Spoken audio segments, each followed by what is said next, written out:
Hi, YouTube world. My name's Emma.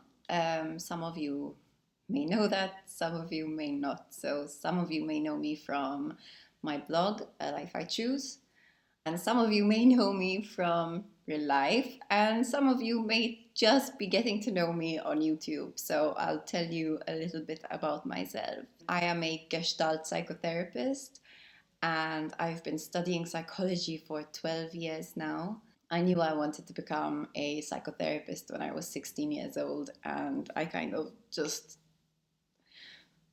made it happen. And it's something that I really, really love. And so I use my blog, A Life I Choose, to reach out and to let everybody know what psychology is. And that's what this video is about. Sometimes people ask me questions like, oh, do you work with crazy people? And no, not one of my clients is crazy.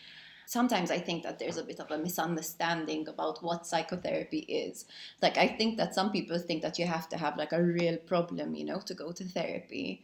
I just want to kind of speak a bit about why people decide to start therapy.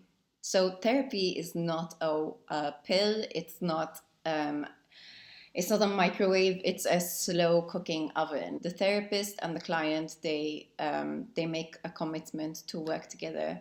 They say, okay, let's do, for example, 10 sessions, and we see, shall we continue, shall we not? So, what are the reasons that somebody would come to therapy? So usually it's just that the person may be going through a period of dissatisfaction. Maybe they are unhappy in their relationship, or they're not sure that they're in the right career, or they're having difficulty being sexual. Maybe they're unhappy with their relationship with their parents, or they're feeling particularly lonely. Just when you have a feeling that you're not on the right path, or something is wrong, when you just feel like something's wrong, something's making you a bit unhappy. People have also come to therapy because of anxiety, for example. They get like a panic attack. They have difficulty breathing and their heart rate speeds up. Or sometimes they come to therapy because of low mood. Like, they just wake up in the morning feeling like shit, and they don't want to go to work, and they just they lose interest in things that would normally make them happy. There's a lot of reasons that somebody could decide to go to therapy. What I love about Gestalt psychotherapy is that it's a really like it's teamwork between the client and the therapist. So as the therapist, I don't sit there going, okay, I'm gonna tell you like what your problem is, and give you some crazy diagnosis. You come with whatever issue you want to come with, and it changes. Like, on one week you might want to speak about your mom, and the next week you might want to speak about work, and we explore the issue in the here and now. So how is it presenting itself to us right now? Like, is it making you very stressed?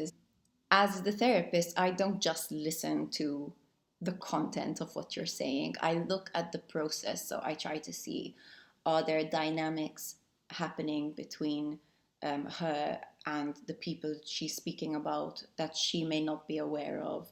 Or I look at the client's body language. How are they? Are they talking very fast? Are they staring and keeping back? Are they really engaged with me? Are they not making eye contact with me? And I don't put a label on it. So I don't say, oh, okay, she's not making eye contact with me, so that means she is totally, like, I don't know, disconnected from the world or whatever. So what happens is, slowly the client and the therapist, they develop a relationship based on trust. So I need my clients to know that everything they tell me is confidential. I would not go and say it to anybody. I might speak about it in supervision. Every therapist has a supervisor, and who is another therapist, and we discuss cases, and like, okay, so this is where I think I'm stuck, or I think I have a blind spot with this client, and you explore the issue. So yes, in that context I might discuss my clients, but it's still totally confidential. The supervisor doesn't know who the client is. And the supervisor doesn't speak to anybody about it either because they also want to confidentiality as well. That's a really, really important thing, that the client knows that they can trust me. I pay attention to what's happening in my relationship with the client, and I give feedback. So, for example, if I do notice that my client doesn't make eye contact with me, I might say, my client is saying she doesn't really feel connected to people. um, Hey, have you noticed that you haven't looked at me yet today? I'm just wondering, why is that happening? Like, kind of, can you look at me? How does it feel? Like, and we just explore it in a very safe way. And that's the beautiful thing about therapy. It's that it's a safe space. It's your space. It's your time. You pay for it. So I'm not going to talk about myself and tell you my issues. Like, we focus on you for the entire hour. I look at it from a theoretical perspective. I'm not just listening and saying, oh, you know what you should do? You should drink more tea or whatever. Like, no, I'm like looking at the dynamics. I'm looking at what could be happening in your unconscious. Are you healthy physically? Because the body and the mind are totally interrelated. It's funny, in this day and age, we're obsessed with health. But for some reason, we define health as being, what do you eat? But there's so many different factors that go into being healthy. Like, there's how much sleep do you get? Do you drink enough water? Do you walk? Do you socialize? Do you take time for yourself? Are you in touch with the greater um, concept of life? Like, are you in touch with a higher purpose? Do you have a sense of purpose?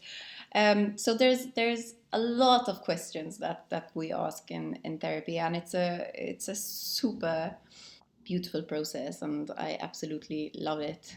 I love it, love it, love it, and it's done a world of good for me in my life. I can honestly tell you I'm a happier person for it. And therapy is not for everyone. Like, I know that some people prefer to gain self-awareness through doing other things like traveling or doing new things or whatever. But I have a very active mind, and I like to question things. I like to ask why things are the way they are, and how people feel about it. And I like to help people cope with those troubling emotions. So I like to help them process it. I like them to see what they're going to do with those emotions, because you can always do something with an emotion. Um, so the purpose of therapy is to live a more fulfilling life by gaining self-awareness. I hope that this video hasn't just been a ramble, and that it actually makes some sense. So I wish you all a super good day, and please subscribe to the blog or to my YouTube channel, and I will have more videos for you and more blog posts, and live a life you want to live and get encouraged to do that at the life I choose. Lots of love.